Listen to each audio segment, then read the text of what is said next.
सुप्रभात बच्चों, मैं हूँ उषा, महाराजा अग्रसेन स्कूल हिसार से। आज हम बाल महाभारत का अध्याय 14 है, शकुनी का प्रवेश का सारांश जानेंगे। शकुनी का प्रवेश। एक दिन युधिष्ठिर ने अपने भाइयों से कहा कि युद्ध की संभावना को मिटा देने के लिए आज से 13 वर्ष के लिए अपने भाइयों या किसी बंधु को भला बुरा न कहूँगा। कौरवों की बात न टालकर उनकी इच्छा अनुसार कार्य करूँगा। भाइयों ने भी युधिष्ठिर की इस इच्छा पर सहमति व्यक्त की। दुर्योधन राजसूय यज्ञ में पांडवों के ठाट बाट की याद से बेहद उदास व चिंतित रहता था। एक दिन शकुनी ने उसकी उदासी का कारण पूछा। तब दुर्योधन ने अपने शोक का कारण बताते हुए शकुनी से कहा कि अपने चारों भाइयों समेत युधिष्ठिर ठाट बाट से राज्य कर रहा है। यह सब इन आँखों से देखने पर मैं कैसे शोक ना करूं?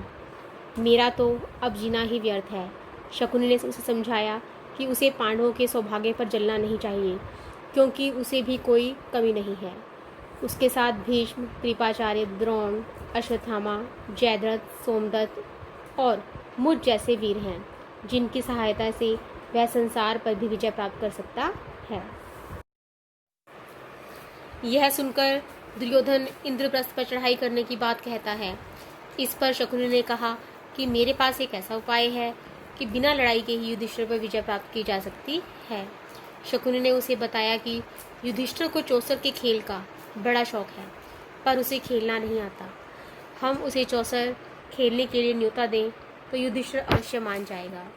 तुम तो जानते ही हो कि मैं चौसर का मंजा हुआ खिलाड़ी हूँ। तुम्हारी ओर से मैं खेलूँगा और युधिष्ठिर को हराकर उसका सारा राज्य और ऐश्वर्य बिना युद्ध के आसानी से छीनकर तुम्हारे हवाले कर दूंगा। शकुनी धृतराष्ट्र के सामने दुर्योधन की चिंता के कारण हुई दयनीय दशा का वर्णन करता है।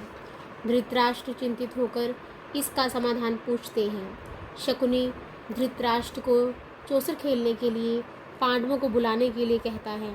धृतराष्ट्र जुए के खेल को वैर विरोध की जड़ मानकर इसे न खेलने की राय देते हैं। उन्होंने विदुर से भी सलाह ली। विदुर ने भी कहा कि इससे सारे वंश का नाश हो जाएगा, परंतु पुत्र मोह से मजबूर धृतराष्ट्र को विदुर को युधिष्ठिर को चौसर का निमंत्रण देने के लिए इंद्रप्रस्थ भेजना पड़ता है।